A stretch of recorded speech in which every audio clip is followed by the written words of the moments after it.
Yes, Vikram, the session was going very well. Just the last bit when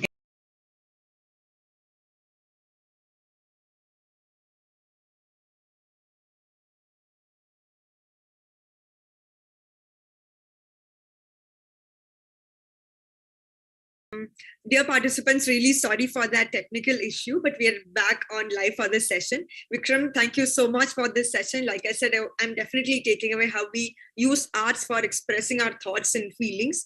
And thank you for sharing your wonderful experience through the last 26 years. Thank you so much. This is the last 10 years, by the way.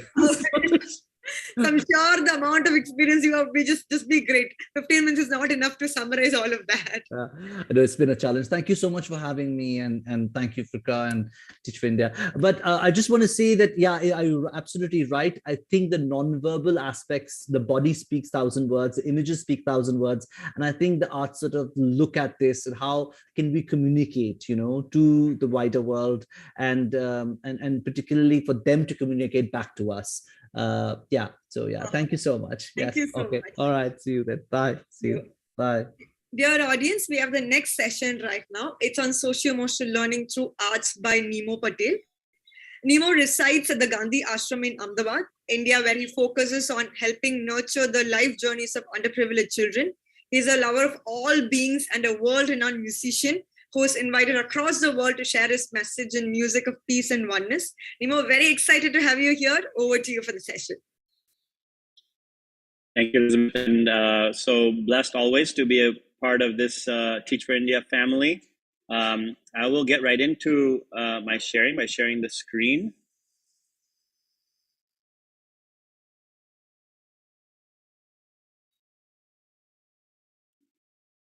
So,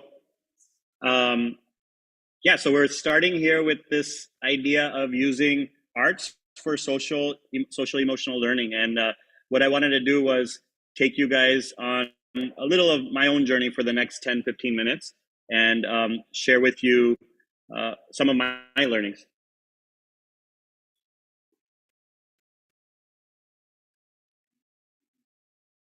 So what I plan to do is share 4 elements. One is my personal journey in the arts, using arts as a tool of transformation for our children. What are the learnings from there? The practices that we can incorporate, and ultimately in the end, what I like calling what are the seeds we can plant. So, like to say, from the arts to the heart. Many times I like to use the word heart as the word art instead, because it has the word inside of it. But using the arts, as I think we've heard here before, that as a vehicle, right, to arrive into the hearts of our children. To me, the idea is that if we can connect at a heart level with our kids, then we're able to actually access a space that we can love, mentor, and share with them. So in my journey, there have been a few different programs that I've had the blessing to be a part of.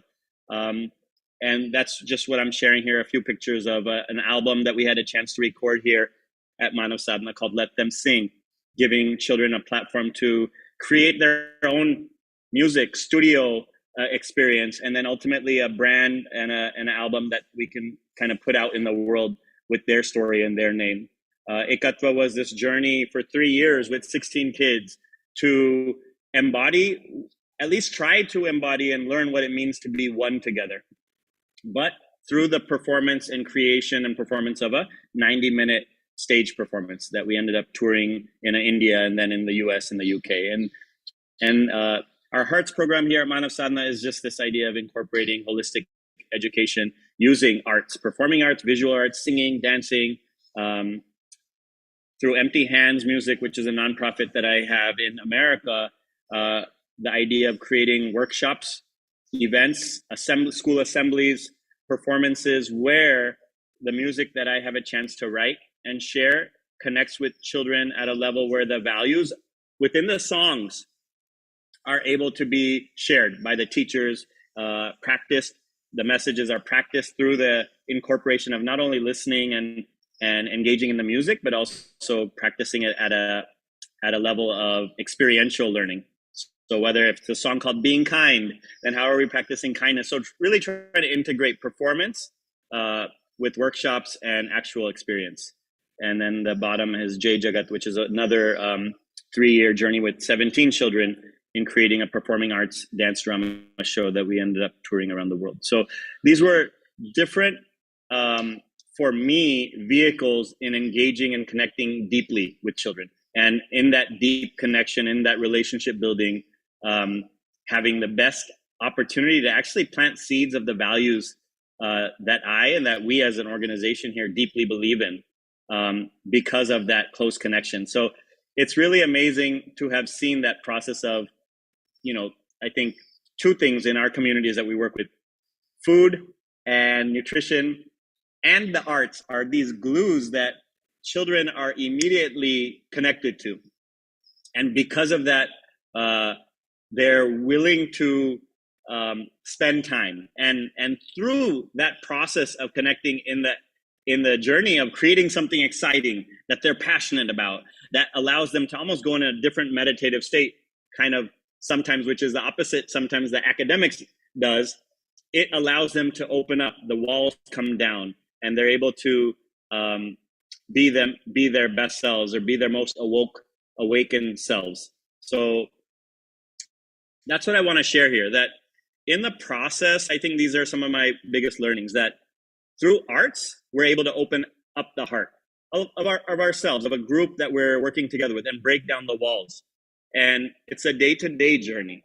I think a lot of times I've experienced in working with our children that there's a lot of walls due to past conditioning, due to personal challenges at home, due to previous academic journey.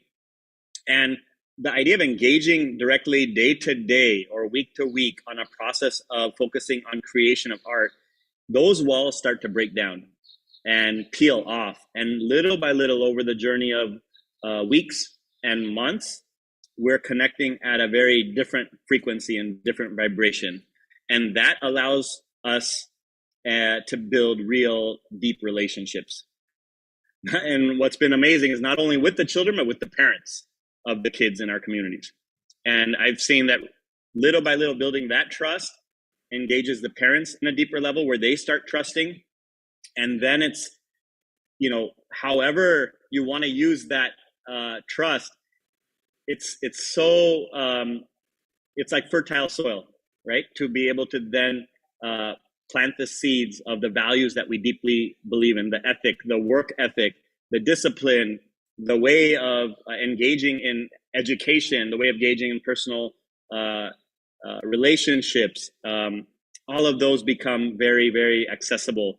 So even though I think the projects that I have worked on have been more long-term projects, at a minimum of 6 months of deep engagement, I think to me it is a long-term journey in terms of building relationship, trust, love, and that ultimately that surrender that children have sometimes when they really believe in their teachers or in their mentors or the people that really care for them. And at that point, then to me, the most important thing is not the art. It's actually the fact that we're connected in art, but that we can now really focus on how do we be our best selves? How do we be our best human beings? So obviously there's a million ideas of what type of art form we can use, right? Write a poem, sing a song, create visual arts, work on a performance, and 1,000 other things. So the ideas could be endless, but to me, the idea is how do we use that real estate? When I say real estate, I'm talking about the time, the connection, the bond, the trust, the relationship that we have with the children while we are working on art together. And to me, that periphery is where I feel a lot of magic unfolds. These are just small examples of where I feel like planting seeds in our journey of the arts, whether it's sitting in a circle of sharing or connecting with animals or focusing on discipline and engaging in respect of the environment by simple things like putting our slippers in a straight line. This picture here of Chandani is us at the Darpana Academy of Performing Arts. After practice, we told Malika Sarabhai that we would like to clean the restrooms after practice out of our our expression of gratitude. So after practice, myself and the boys would clean the boys' bathroom, the girls would clean the girls' bathroom, and then we would go to the park across the street, clean the park before we sat for our snack and our prayer and sharing. So these small things, again, are on the periphery. The art form is there at the hub, but to me, the value add is in these experiences. We, taking so many opportunities to go practice acts of kindness. So if we don't practice our performance or our choreography for that day, to me, that's fine, and we'll perfect that at some point. But we need to take time for the kids to realize that this is also as or more important, to practice kindness, to learn, to connect with family. And to me, these are the seeds that we are able to plant in the fertile ground of engaging in art together. I'll give this small example here. So Mamta, who's on the right-hand side, is playing Malala in a 90-minute dance drama show that we created called Jai Jagat. And on the left was when we were engaging and trying to understand who Malala is. And it was a journey because Mamta never really spoke English. So this was an engagement to have her not only learn English, but then try to learn who Malala is, and then try to capture that spirit, her braveness, her courage, her capacity to break through the walls that are blocking her. And before you know it, within about 3 or 4 months, she was really engaging deeply in Malala's Nobel Peace Prize speech. That's what we were working on. And as we continued on her journey, she really blew people away as she shared this speech, playing Malala's character on stage in front of thousands of people across the world when we did the show. But the real challenge, I think, came when we got back and she finished her 10th standard, and she was choosing between science, arts, and commerce for her 11th and 12th. And it was a big process. She really wanted to do science, but didn't feel confident. And I would say maybe out of the girls in our communities, 2%, maybe 1% end up engaging in science in 11th and 12th and choosing that stream.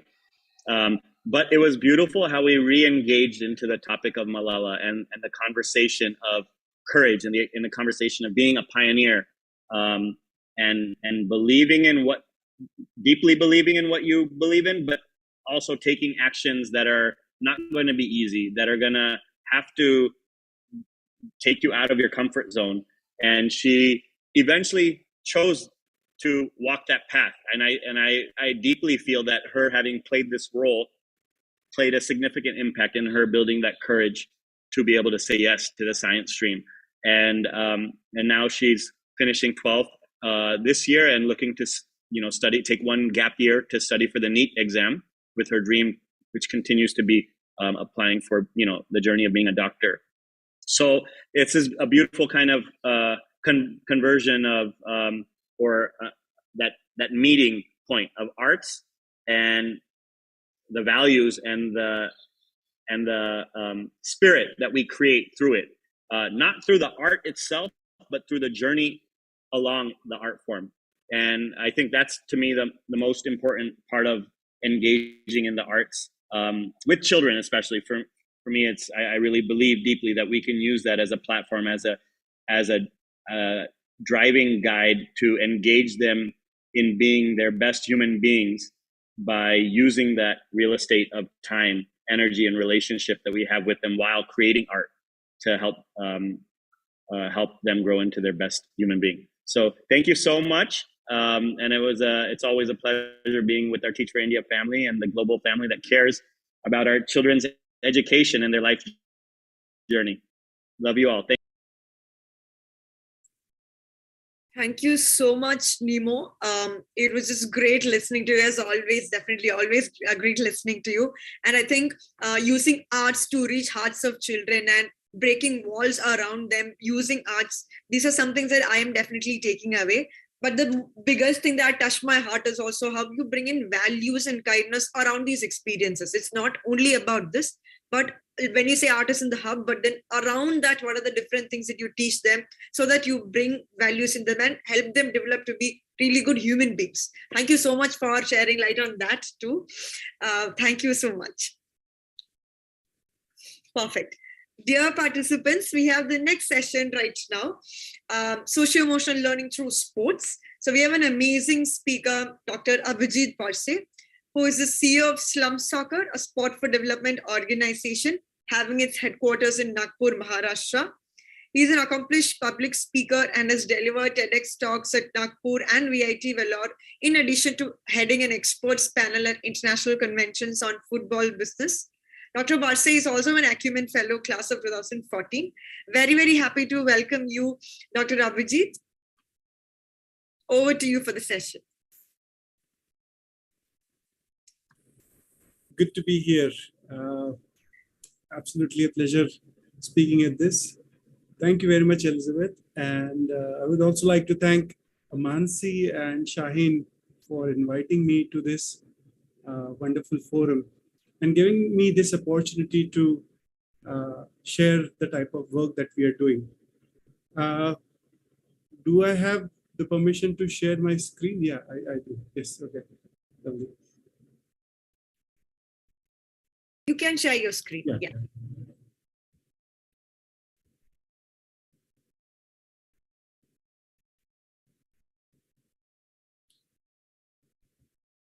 So I would like to begin by just giving a little bit of background story of how it all began for us, a deep dive of how we use sports to engage as a way of building capacity of young individuals. And then we go forward in the session. As we go forward, it would be helpful if you can put your questions in the question box so that we can, in the chat box, so that we can take them up towards the end if that is possible. So for us, it all began one rain-soaked afternoon, very much like what it is shown here. Our founder, Vijay, saw a bunch of kids from nearby slum kicking a broken bucket. As the game progressed, the children made up their own rules without any adult supervision. And they were having fun. So these two things stuck Vijay. And he went back to his department, he got them a ball, and that's how our whole movement was started.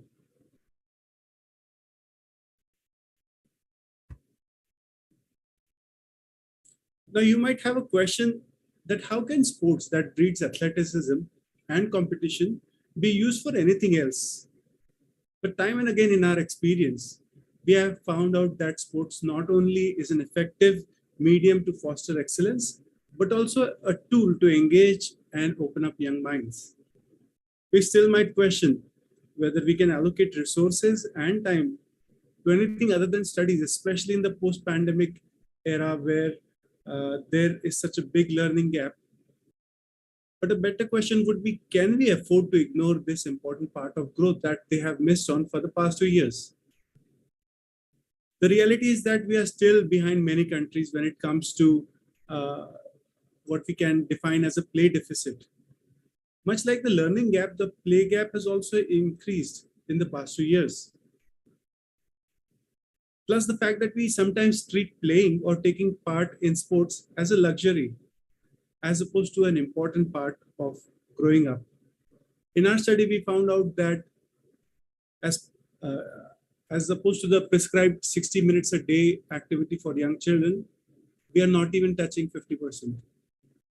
When we studied 300 schools in Nagpur, only 30% of them had playgrounds. Very little percentage of schools had dedicated sports teachers. And the reality is that even when they have sports teachers or a sports period, they would prefer using that for covering up the other studies. So essentially, sidelining sports for the benefit of academics has been happening for as long as we all can remember. Now, coming back to our origin, we realized that a simple kick was far easier way to engage children than try to bring them and start giving them instructions. One of my favorite stories is that of a child who would come in only on days when we were doing sports session for them. And he told the coach that he enjoyed being part of all the physical activities. He felt included. He felt like he could be himself. On another occasion during pandemic, we had to completely stop taking sessions in the school. But this also turned out to be a blessing in disguise, because later when we started doing our programs in community, the parents could see their children playing nearby their houses.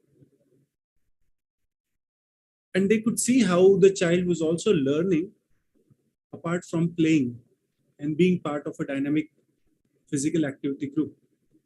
This was even more pronounced when we were working with deaf children. Now, the parents of these deaf children have never actually seen their child play. So this was both an eye-opener to see that their children were actually taking part in a physical activity, as well as enjoying themselves and being part of something lively and back and forth. I cannot emphasize this enough, but we also have to be careful not to overemphasize on only the sports element. A good sports session brings inclusiveness, meaning it engages everyone. It gives time for the child to practice, to become better. The trainer is always there to provide a positive reinforcement. While many things, such as teamwork, decision making, communication, and critical thinking, can be taught through sports, my favorite answer was when a child told me it's the time she could be with friends and play alongside with them. So we might gloat over the big things, but it is the mere act of being physically present with the friends on a field, not in front of a blackboard, that actually sparks their creativity and the fun element of it.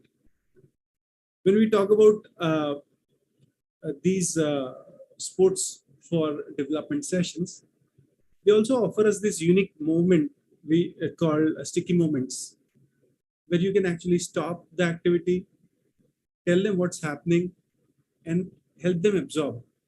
So this becomes a real life sort of learning session for them.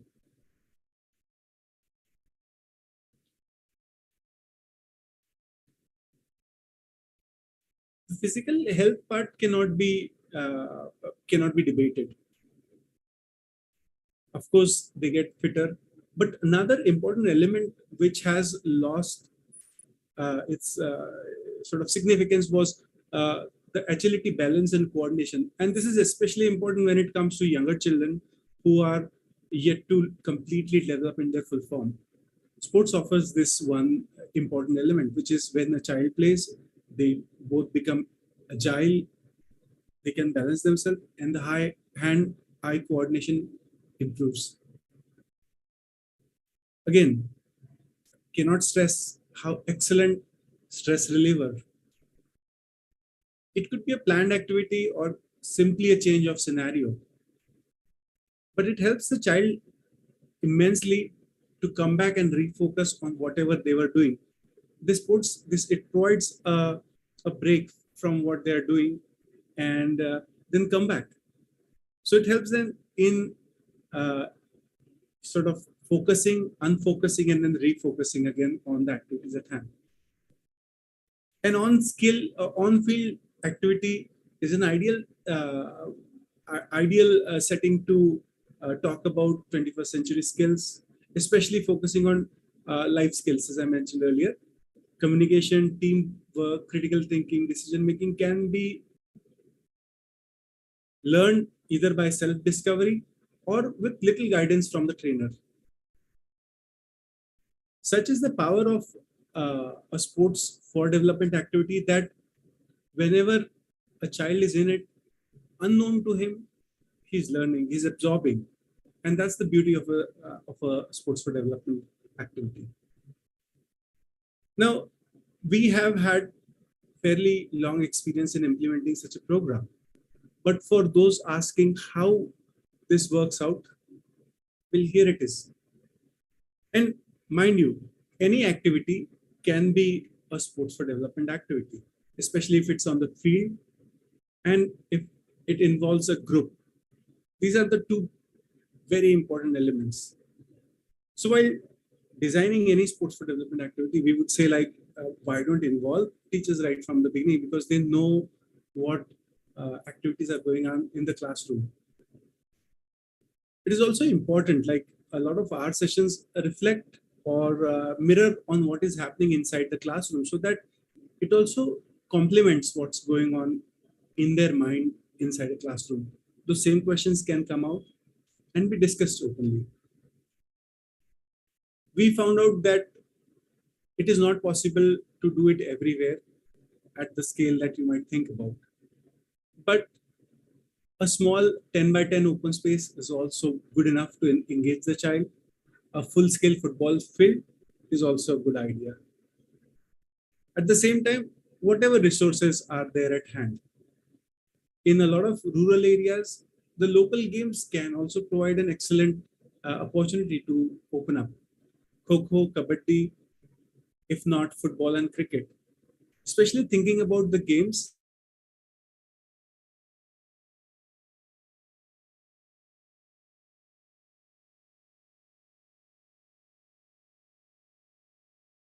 and minimum equipment is the best game to think about it. And this goes to all. Like I found it funny that sometimes sports sessions are held right in the middle of the day, where a child has to come back to a classroom and sit and then start relearning again. And if this is a physically strenuous activity, the child is exhausted and finds it difficult to refocus. So designing an activity that is both fun and engaging, but not exhausting is a good idea to sort of use this gap to not just engage in sports, but also continue for the rest of the day. We usually involve teachers when we are planning, and that is good because they then can pick up from elements that we've spoken about and then plug it in what they are doing. When we are selecting games also, it is all about maximum participation. One of the most important things and one of the biggest elements that sports bring is competition, where one team wins and the other loses. And I personally feel that losing is the most important element of a game, because it teaches you to practice again, try again, and face another day. Now, this gives you an insight into how the real life also works, where you don't get everything your way. But sports then helps you to think about things in this context and take the learning and place it in real life. In some of the cases where our children have good potential to be in sports, we usually pick them up and place them within clubs or teams where their natural ability can also be improved upon and have a pathway to go and build their future there. I would like to end this discussion or talk with one key message. It is in a child's best interest to participate in sports and play. The health benefits aside, it helps them to retain important elements of being a child. I also think it's a time to re-evaluate this one saying that खेलोंगे कूदोंगे बनोगे खराब, पढ़ोगे लिखोगे पढ़ोगे नवाब, to खेलोंगे कूदोगे बनोगे लाजवाब. Thank you. Thank you so much, Abhijit, for sharing that wonderful session. We were hearing a lot about arts, how it's going to help us. I'm hearing similar themes also in sports, how it needs to be inclusive, how can we build values through sports and building social skills as you interact with your peers, you used to play with your friends. It is building those social skills, building physical health, mental health, life skills. Thank you so much for sharing this. Perfect. Dear participants, we have the closing session right now. We're going to close out this space.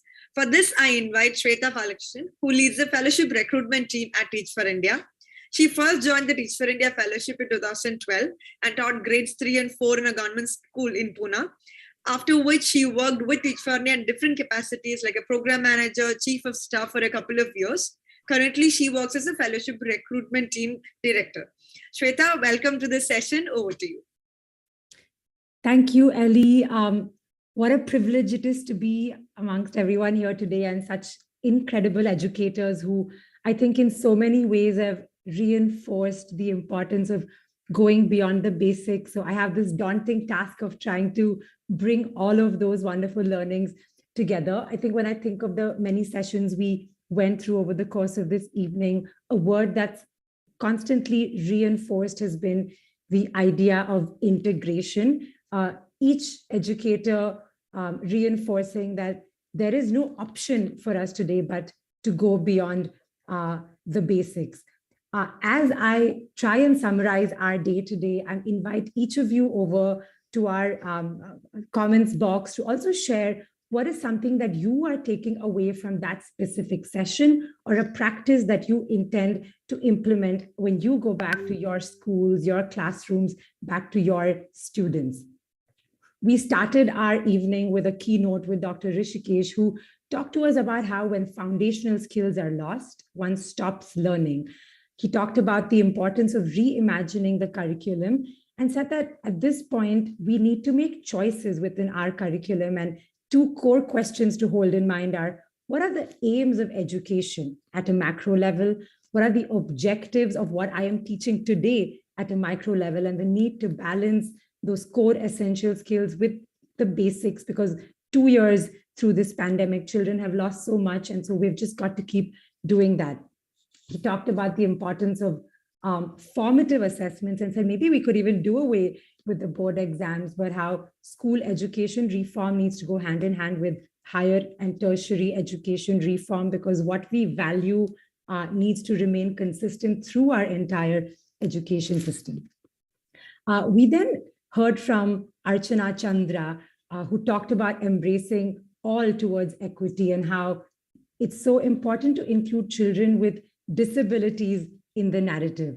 We heard 3 beautiful stories. Huzefa, who went from Talegaon to Dubai, who unlocked sports for himself and began paying it forward to other children like himself. We heard about Akshay, who's today earning independent, a contributing member of society, and from Vihan, who said, hey, there's nothing to be afraid of if there's a child with Down syndrome in your home. You never know, because that child can surprise you.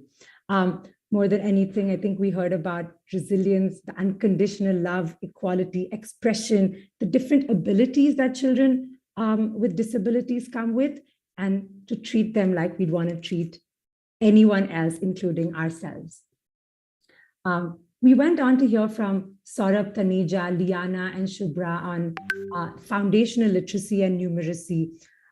Interestingly here, as we heard them talk about foundational literacy and numeracy, I heard them talk about how it builds confidence and critical thinking in children, and a teacher needs to be thinking about skills alongside content. So while a lot of our other speakers talked about bringing in different skills into a traditional schooling system, we heard these 2 speakers talk about skills being integrated into content knowledge as well, and how the pandemic demands for a spirit of collaboration to come back so that teachers can learn from one another, have those best practices that they can use to really overcome the setbacks of these past 2 years.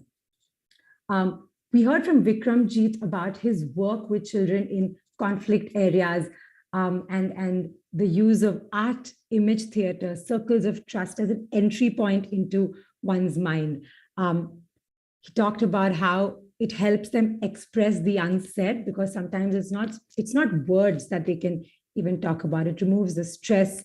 It enables more focus to come in, but to more than anything, gain an insight into oneself and into one's subconscious. He talked about how school truly is a space for care, a space for safety for these children, and the role of a teacher in really consciously creating that for children. We heard from Nemo, who talked to us about the arts. And interestingly, he said, while arts is a medium in itself, it enables teachers to build relationships with children, to teach them to connect with themselves, with others, to express kindness, to imbibe discipline, and so many other values. And what I really loved was from the arts to the heart, and a way to plant seeds in the most fertile soil at a phase in life when there's so much absorption that happens into a child's mind. And finally, we heard from Dr. Abhijit Barse, who talked about the play deficit in India, where sometimes even our School grounds are hardly used for what they were intended to be. And how play fosters excellence, it opens the mind, and within every game there are sticky moments that can really leave a child with lifelong lessons of values, of discipline, to pick oneself up even in moments of failure. I hope each of you is thinking about what you're taking away to your own practice as an educator. But at this point, I want to pause and I want to introduce someone that I had the privilege of meeting over a decade ago. Her name is Khushi. She was a third grader in a government school where I had the opportunity to teach. And Khushi was a child who, from the very get-go, had a little spark in her eyes. She had a little bounce in her feet. And when there was a little bit of music or an opportunity to dance, she was ready to not just do it herself, but grab every person in the class and take them along as well. When Khushi entered fourth grade, she had the opportunity to be a part of a musical, and a few educators who took her along in that journey of exploring dance, theater, the performing arts. I'm actually going to invite Khushi to talk to us about the role that this played in her journey. This played in helping her go beyond the basics. And she's going to talk us through what the past decade has been like for her. So Khushi, without any further ado, over to you, but prompt me when to switch your slides and I'll do that. Hi. Okay. I am going to share a very important part of my life. But before that, a very important quote that I really believe in, and that is, Didi? Yes. So by the end of this 2 minutes, I believe that you will start believing this little quote, this very simple quote. Gifts aren't to be paid back, they are meant to be paid forward. So I want to share with you the journey of that has played a very important part of my life. Over the past 10 years, I was a part of Maya, which was a Broadway musical initiated by Teacher India and A-Step, and Neebu Bhaiya has talked about it, and Shweta Didi has already talked about it as well. The play talked about, shared the message of finding your true potential. Yeah. So this has all been it. After that, we also performed a play called The Greatest Show on Earth, which talks about the devastating truth about the education system through the metaphor of a circus. And the other one, the last thing, of course, KER, which played a very important part in my life, in really shifting the way or the kind of education I strongly believe in now. So I'm here to talk about, not about the final performances that we put over here that you can see, but about all the several years and all those little moments that really shaped me into who I am today. And the biggest learning that I'm taking back are not the people that you see over here, but the people behind it. The people I looked up to as a child and constantly felt inspired and loved and confident about who I was and what I was going to do. Yes. And then I want to take you 10 years later to today. I'm a musician and artist. Part of my work is I make music for myself and for others, and I teach kids. And I'm a part of a very powerful startup called Burntune, where we emphasize on teaching struggling musicians the language of music by revolutionizing the way music is taught by a very special technique called the dark hearing. And the only aim is that we make these people into self-taught musicians, songwriters, artists, and creators. So I have a very special video. It's a part of my class and a part of my regular class. Yes, and let's go. Okay, so we learned the second pattern, which is something like, Ruhan, can you tell us? 1, 3, 4. Clap it. 1, 3, 4. 1, 3, 4. Perfecto. Amazing. Now, Ria is going to play the bass line for us on that rhythm pattern. Can you do that, Ria? 1, 3, 4, 1, 3, 4. Amazing. You already sound like a rock star. 1, 3, 4. Amazing. Okay, Rohan, let's hear you. The right hand and the left hand. Go slow.